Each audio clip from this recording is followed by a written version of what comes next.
Hello and welcome to the Real Women, Real Purpose talk show, live in the On Purpose Woman magazine and global community Facebook page. I'm Ginny Robertson, one of the hosts of the Real Women, Real Purpose talk show, and I'm also the founder and publisher of On Purpose Woman magazine and founder of the On Purpose Woman global community. My guest today is the founder of Brave Healer Productions, Laura DeFranco, and we'll be talking about who I am is not what I do. Hey, Laura, thanks for being with me today. I'm so happy to be back with you today. I can't wait to have this discussion. It's an important discussion, and I think if you stick with us, you'll find out why it's an important discussion in a little bit. I'm excited to get into that, but I first want to tell our audience a little bit about you. Laura DeFranco, MPT, is the CEO of Brave Healer Productions, where they specialize in publishing and business strategy for healers. Laura has a 30-year background in holistic physical therapy, 14 years training in the martial arts, and has published over 20, probably more like 25 since you wrote this 3 weeks ago, right? Totally. Amazon best-selling books, including 9 of her own. She's a spoken word poet, lover of dark chocolate, and has a contagious passion for sharing words that help you build your business. And what we're going to be talking about today is this idea of who I am is not what I do. So to get us started, Laura, give our viewers like a brief idea of what you mean by just that phrase, what I am is not what I do, or who I am is not what I do. You know, this comes from a long time ago when I was working as a physical therapist. We would have to go to continuing education courses a couple times, at least a year, to keep our licensure up. And I had attended a course with one of my mentors who did functional manual therapy. And it was, just the stuff that we were learning about how to treat the body and do all the things. And I'm sitting there in this PT Con Ed course, and the instructor is doing his thing. And all of a sudden he looks at all of us and he says, "What you do is not who you are." Mm. And so this was a long time ago that somebody said that to me. And I'm like, what do you mean? Like, physical therapy is my thing. It's like, it is who I am. It's everything about it is who I am. And I really had to sit with it. And actually, I guess I would have to admit, it took me many more years after he said that to really, really understand what he meant. So when I shared this topic with you for this talk, I thought about that room that day and just the way that I felt about that and how it kind of riled me up a little bit, because it's really that the roles that we play are not, and that's not who we truly are, mind, body, and soul. That's the summary sentence of it. Okay. And I remember hearing that decades ago, but it was more in relation to men who had spent their education and all these years climbing the ladder and getting to this corporate position and then getting laid off. And, the talk was, well, that's who he thought he was. So who is he now that's gone? But I didn't hear it in relation to myself, because I know in my corporate background, I could not wait for that next title. That next, I'm an assistant vice president. Now I can tell people that, or, I'm a vice president, because that was who I was. Outside of there, I was still that person who took her with me. And it's kind of what I was wearing, kind of a mask and a persona that said, that's who I am. I'm defined by that. If I'm really good at it, great. If I'm not, right? Yes, that's exactly it. That's exactly what it was for me too. I'm this staff physical therapist. Okay, what if I become a senior physical therapist? What if I become a department manager? Then what? Am I going to run the department? And then what am I going to do? And I did do all of those things. I then co-owned a clinic with a company. Then I opened my own, right? Like, I did the same version as what you're talking about. And it was always, listen, this is the problem, is getting laid off or getting demoted or any of that. That's an identity crisis problem. You're like having to ask yourself, now what? But it's a deep wound, seriously. And I remember when I made the decision to leave that world and take a huge pay cut and go work for a seminar company, when I told my friends who were also part of that that's how they define me. So they were like, well, your education is all wasted all these years. You're so good at what you do. And there was no support. And then, leaving that then to start a business was a whole nother round of that. But because other people saw me that way too. Did you find that to be true as well? For sure. And you said a couple of minutes ago about that too, like everyone else outside of you reacting to that. It was their identity for you too. They grew into knowing you through the role that you were playing, and they got kind of attached to it just like you did. But think about this now. I'll give you an interesting example. When I made the huge transition to publishing business, to my second business, and same thing, I had paid money for my degree for physical therapy. I had gone to school, right? And spent all of those years, decades worth of time getting to where I got, and then decided, nope, I need to switch this up, And so I had family members, say, I could tell they were trying to be nice, but I could still feel through what they were saying to me, like, are you really sure? Sure, this isn't a hobby. I could feel their fear, and I had to really put the bubble up and trust everything I was feeling, trust the universe, trust my purpose, trust the pivot and shift I was making and all the good stuff that was happening, and kind of not listen to it from them. Yeah, it's hard. It is hard. And I think my family comments range from, have you lost your mind? Yeah.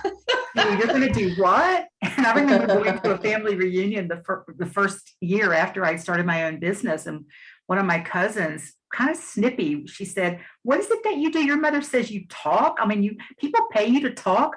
I talk. Nobody pays me to talk. It was like this. They couldn't wrap their brain around because they didn't have those kind of people in their life, people who went out and did something on their own. And it really kind of brought home to me how formulaic it all had been. And I was on the path. I was on that path. And, my dad worked for the same company almost his entire career. You got the gold watch and all of that. And that's the mindset, even though that doesn't happen much anymore. So you mentioned that there wasn't a lot of support. So how do we break out of that without the support? Well, okay, give me just a second to come back to something you just said. Okay. People saying, are you out of your mind? You know what the response is for me these days? Actually, I am totally out of my mind and back in my body. I love which that. means I love that. I am operating and living from a grounded, centered, purpose-driven, awesome, high vibe place. Yeah, I'm out of my mind completely. When things are going right, I'm out of my mind. And so I love saying that back to people, or just playing with that a little bit, because really when you're overthinking and overanalyzing and listening to everybody else's fears, you are going to go out of your mind in that sense. But coming back in, that's the answer. And it's actually the answer to your question.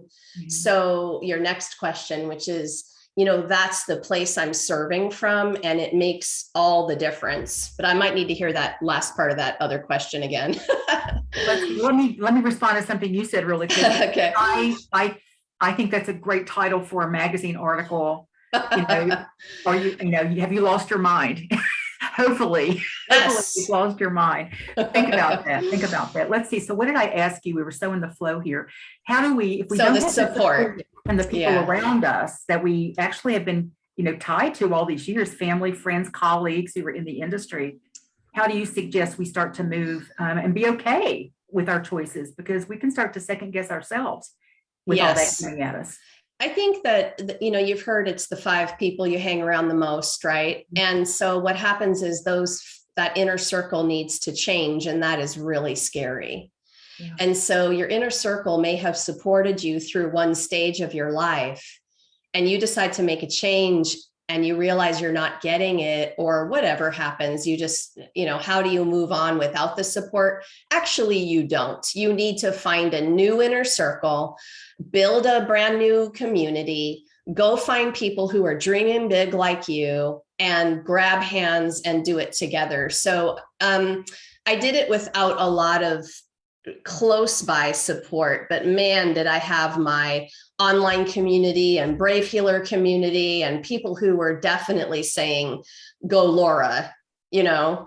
And you know, it shifted from the people who were supporting the other thing to maybe, you know, maybe who do I want in this new place with me, running alongside of me. So I think the hardest part of that is that there are some people who will fall away. Yeah. And that's a little heartache, you know, but it is what it is. And sometimes that's meant to be, because when you make space, then the magic can happen over here.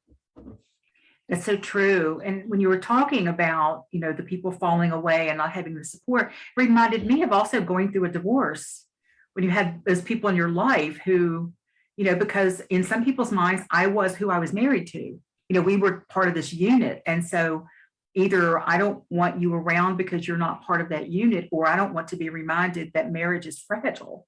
You know, I think there was some of that as well. So I had a lot of people did fall away. And, you know, in retrospect, it was good, because I needed to step out and be that bigger version of myself and have people around me. But it's scary. It's really scary. And so the idea is, let's say that somebody is in a business like you were, physical therapy, or in a career, and they're in that mindset of I am what I do, that they're not looking to make any big changes right now. So they're not going to be rocking the boat with people, but it would be helpful for them to start to shift that also, right? It would. And that's really about, I think it's about a practice of awareness. It's about getting still and grounded and centered in that body and soul of yours, connected to the bigger voice that you're connected to, and the intuition that you're connected to, and that place that only wants to show you that you are love and joy at the core. And so when we're all caught up in what we do is who we are, we haven't taken a step back to observe ourselves very much. And you have to make that separation. We can use the M word and say meditate, but it doesn't require sitting on a pillow for an hour and chanting Om. It just requires you taking the moment, taking the deep breath, and saying, that's interesting, that thing I was thinking just now, watching yourself, and then of course, giving yourself permission to feel everything. It's an awareness practice that will benefit anyone, no matter what stage we're talking about here. Right. And to also remember that there's no right or wrong way to do it. It's like, it's not wrong if you're feeling that, because we were all conditioned to be that in some form, in some way of our life, whether it's a daughter or a sister or a mother, we've all had those, I am what I do. Women who have stayed home and raised their children, and now the children are gone, they're having that crisis that says, who am I now without my kids? Yes. And so I think we all go through it in some form or another. And I think what you said is so important about just feeling it and honoring that. That's for I think it was Sarah Bon Brothnick. Do you remember the Simple Abundance book from decades ago? I do. She had a second book that didn't get quite as much hoopla, but it was called Something More. And it's about this idea that there's something more. And she called this period of our lives, and she was, talking to women mostly, and women of a certain age specifically, who may have been empty nesting or may have been looking to change careers or start something new, as divine discontent was what she called it. And I've always loved that, because I think that's a clue when we start to feel discontented with where we are. Would you agree with that, or do you have another word for it? No, I think that's exactly the trick, is discerning the feelings inside. The discontentment has a feeling in your body. Mm-hmm. And so when you start to feel and think things that don't feel so good, they're a little constricting, they're a little tight, they're definitely not free and joyful and easy and light. They've got a different feeling. This is that GPS system. You can start to discern the feelings, and that's exactly the place that you should be curious about.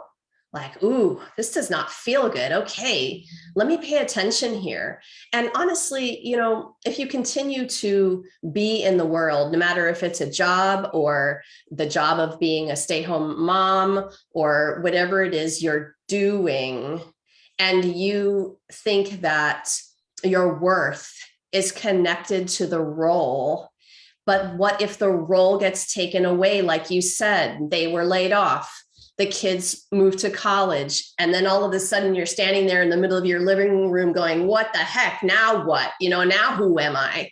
But that is like the best ever question and the best ever place to be, because what I'm going to suggest is that you finally ask yourself the question, what lights you up? And I don't care what anyone else has to say about this. This is selfish desires. What lights you up for once? I don't care about what you do, who you serve, what role you play, just what brings you the joy. And I realized actually at a time in my life, at a certain time, I had never really given myself time to answer that question for real. I was taught, like you said, well, you got to go to college and get your degree, and then you got to, get a great job, and then you should probably get married and have a couple of kids and get your house. And it was like, check, check, check. And then, yeah, who I was what everyone else taught me I should be. And that's a big deal. Asking what lights me up, that is just such a profound question. And I remember, I was a client of the seminar company I worked for before I started working for them. And I remember going to the third program was this 5-day retreat called The Wall on an island in the Puget Sound. And it was all about life purpose. And one of the first things we did was we sat in a dyad with another person. We asked that person, what do you want? And when that person was asking me, what do you want? And, the key is we all start with this, I want to be happy, or I want to have, I want my children to be happy, all the not superficial, but just the easy stuff. And I remember getting so angry, and we must have done that. It seemed like an hour. It was probably 20 minutes, but somebody consistently asking, what do you want? I had never given it enough thought to get to me.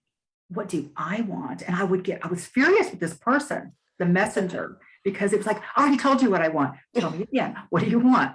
And it's what you're talking about, is this giving ourselves permission, especially as women, to be, what did you call it? Selfish desire? Yes, it's all about you. Yes, it's all about you. And we've also been taught that putting ourselves first is selfish. We have to unlearn a lot of things in that area. And I'm going to steal that. I love that selfish desire piece, because I thought I had done some work on myself back then. I was in my mid-30s, going through a divorce, and I'd gone to therapy. So I really thought that I hadn't had it together. And it's like, nobody had ever asked me. And that was the saddest part, Laura, is no one had ever asked me what I wanted. Even in therapy, I don't remember that person looking at me until I got a better therapist. What do you want? Yes. And the first day with the new therapist, that's what she asked me. Well, what do you want? It was like, I don't have a clue. Oh, I love this discussion. So it gets me fired up again. So you touched on joy for a minute, and I know you wanted to talk today about using joy as a compass and how to figure out who you are. So can you say more about that? Well, let's go back to what I was saying about being able to listen to the language that's in your body. And yes, you can observe your thoughts, and you can pay attention to the thinking, and that's important, especially if it's negative or low vibe, But the yes in life has a feeling, and so does the no way, hell no. That has a feeling, right? And so coming back to this, the feelings as a compass, if I really understand that something is a yes or a no for me, I can make a pretty clear decision.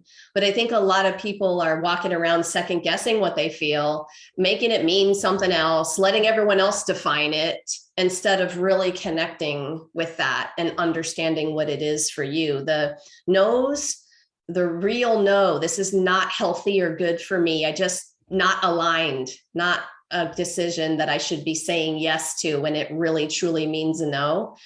That does not feel good inside. And it's, you can feel the tightness in your body, the coldness, the constriction, even the postural change of a no is kind of different. So we can use that as our compass. So like if I'm back up like this and my shoulders are back and I have a smile on my face and I feel a little lighter and happier, okay, that's my yes body. And here's where people get stuck. You'll say, what about this, Laura? And I would answer, well, I don't know, I'm confused. And what if I told you guys that the I don't know, I'm confused is definitely not a yes. Exactly. Yeah. So it's a no. And so some people will play devil's advocate with me and say, well, maybe you just need to think about it a little longer. And I say, no, you don't need to think about it any longer, because that gets you right back out of your body and trying to analyze and problem solve and overthink this decision when honestly, your body told you immediately, this isn't good. It's why the gray area confusion, doubt stuff creeps in. It's like, oh, you know what? I learned that that's kind of a no, and not kind of. For me now, I know they're a no.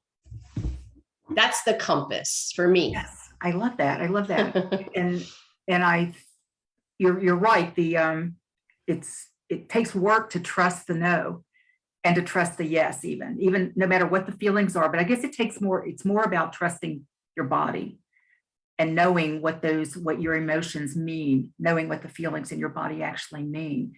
Because and I know I've done this in the past. I think it was a no, but then there'd be a but after it. Yes. But if it comes around again, or if there's more information, well, that's a yes, and the no could be a but, and the yes could be a but, because I wasn't trusting that. And if it's really mine to do, I believe, but I've got a clear no on it right now. If it's mine to do, it's going to come around again with better information, with something else that's going to give me use my compass again to see what's there.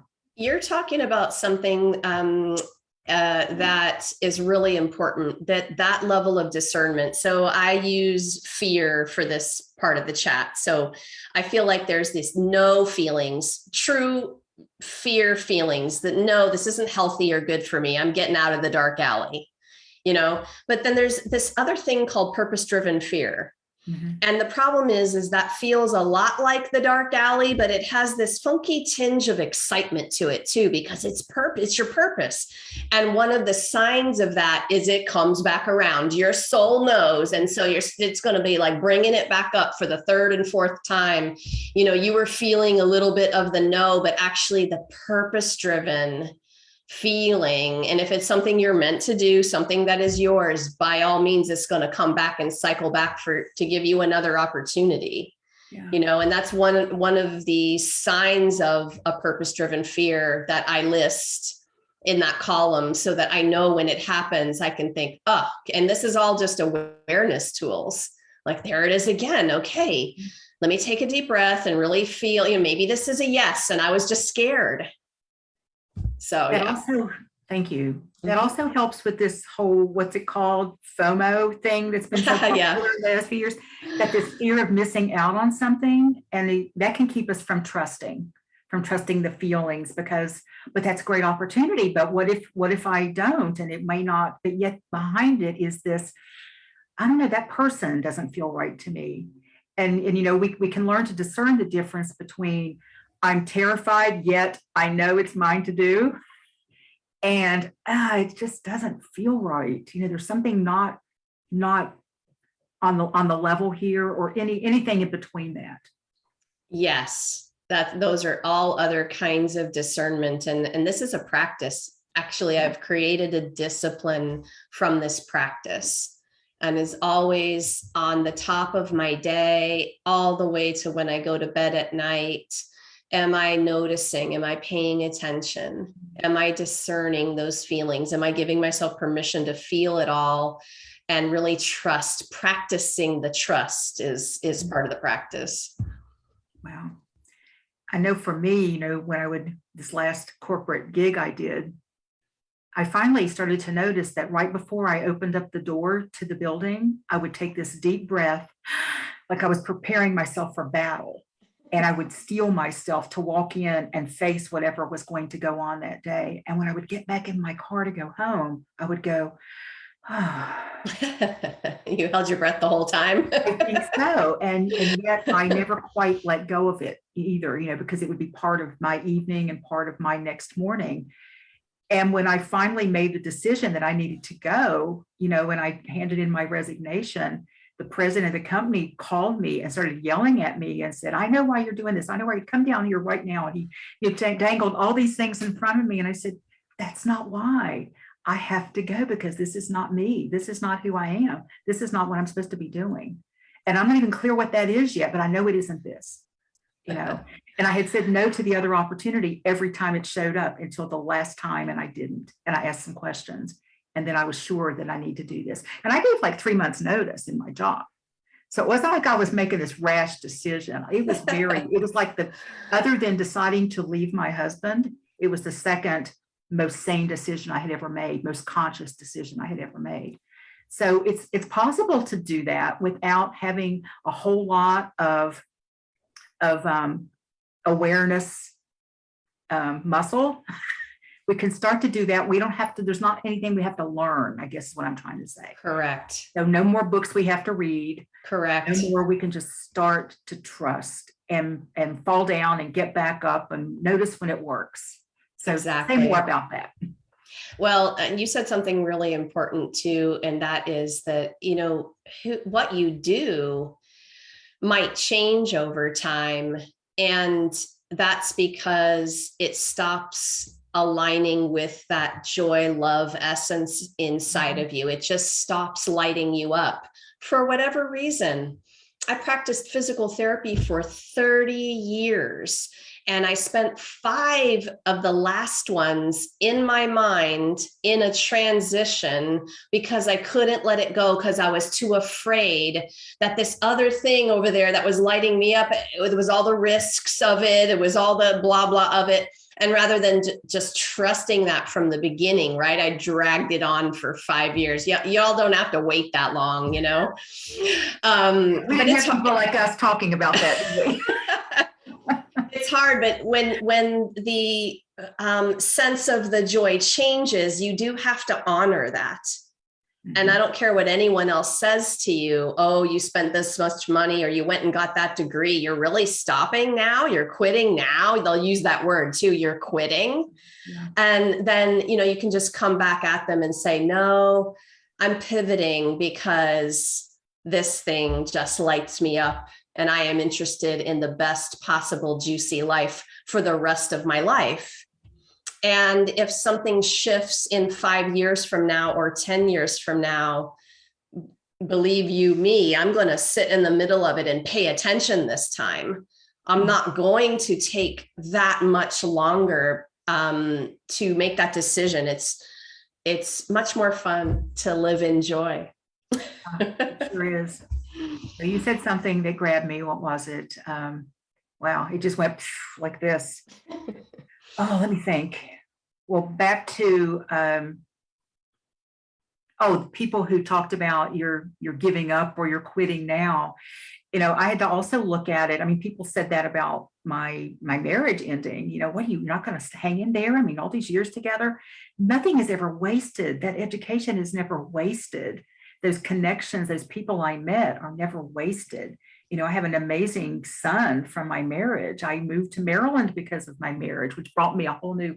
So there's the whole idea that somehow we wasted those first 30 years of our life. 30 years doing physical therapy were wasted somehow. Of course, none of that was wasted. Where we are, right? Yes, exactly. I had a friend comment after I let them know that the divorce happened. Oh, it's such a shame. And I thought, really?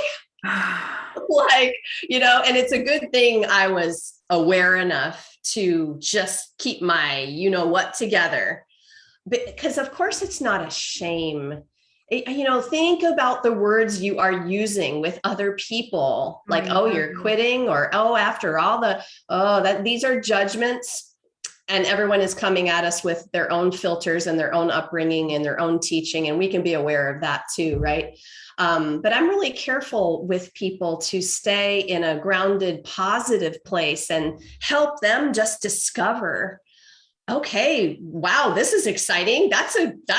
You must be excited. You must be nervous.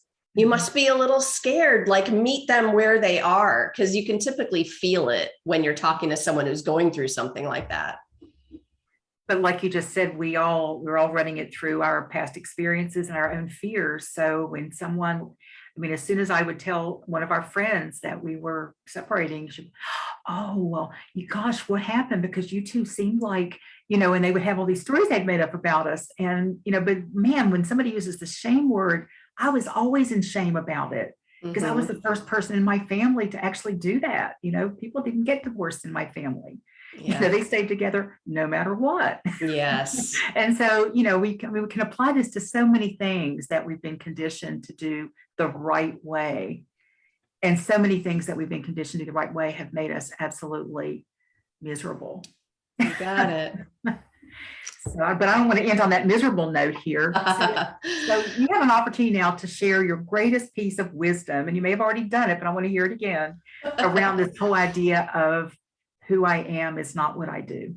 Well, I think that I'm going to go back to that piece where, if you've never, maybe in your entire lifetime, sat down with your own sexy self and just asked, what do I deeply desire right now? And give yourself some meditation time, some journaling time, some quiet time, so that you can feel into that question. And if what comes up is, gosh, I don't know, good. That's a nice neutral place to start. Use the breath to be with, I don't know, for as long as it takes.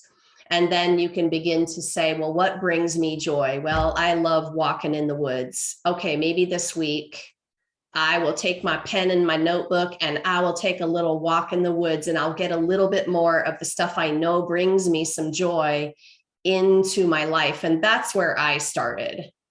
So just start with the question and honoring yourself and giving yourself the time without anybody else's input. And that would be the kind of a stepping stone on this journey, I think. It's so beautiful. I love that. And it's especially important to do it on your own and not ask for what other people think, because we're all prejudiced in our, of what we should do. Like you said, I try very hard when anybody wants to share that information with me to be very neutral and to just ask supporting questions, because having been in that space and feeling so unsupported until I was, but it also really helps us to become our support person too, and to start to trust ourselves, because nobody can do this. This is a job we can only do ourselves. We can have people around us who can support us in it, but they can't tell us what we want. Definitely. So we can do that. And it doesn't have to be big. I love your example of, I love walking in the woods. So I'll go walk in the woods today. I remember telling myself, oh, I so love to dance. My first husband didn't dance. And so I would start dancing around my apartment in my first place where I lived without a man, and I would dance, just turn on music. And in all my sadness, I would just dance. And for those moments, I wasn't sad. And, I didn't know about vibration then, but what I was doing is I was raising everything up so I could see things from a different perspective. And I would also be a higher vibe for the people I was wanting to attract. Exactly. And that's step 2. You go be your joy out in front of other people. And believe me, you'll start to attract that new inner circle that will be the witness to your transition and your new healing and your new stage of life. And they will be your new community. And that's definitely a step 2, because it takes a little courage to go from dancing in your living room to, but it's the path, and it works, and those vibes are real, and you will begin to attract the exact right people that you need. That sounds like a good thought to end on. Thank I you. think But so before we too. go, I'd like you to tell everybody how they can find out more about what you do, what you offer, how they can look at all the books that you've published. So tell us. Thank you. Just come on over to bravehealer.com, and you can even contact me through the contact page there if you want to set up a little bit of a chat about anything you see. We would really, me and my team, this mission is really to wake the world up to what's possible for healing. So if you're a healer and it's time to share your message and your work in all of the different ways, that we help you do that, you can come on over and set up a chat with us. Thanks, Thank Ginny. you. You're welcome. And thank you for talking with me about this. I mean, I knew it was going to be a juicy, important topic, but I really didn't remember how juicy and important it probably was. So I feel re-inspired myself to be more of her, in those moments when I'm not feeling like me. You've reminded me of some great steps that I can take, and I can't wait to share this interview with other women who need this boost. So I want to thank you again, Laura, and thank all of you for joining us for the Real Women, Real Purpose talk show live in the On Purpose Woman Magazine and Global Community Facebook page. If you love this interview and you want to share it with your friends, it will be on our YouTube channel in about 48 hours. So you can go on over to the On Purpose Woman Global Community channel on YouTube, subscribe, and sign up for notifications. There are probably close to 100 inspiring, informative, educational, and fun shows for you to watch on our channel, all real women doing their purpose out there in the world. We have 2 more interviews this month. On February 22nd, I'll be interviewing Catherine Yarborough, the vibrant entrepreneur, and the other host of the Real Women, Real Purpose talk show about speaking vibrantly about your business. And on February 24th, I'll talk with COO Maria Darby about leading from the heart. So thank you again for watching the Real Women, Real Purpose talk show.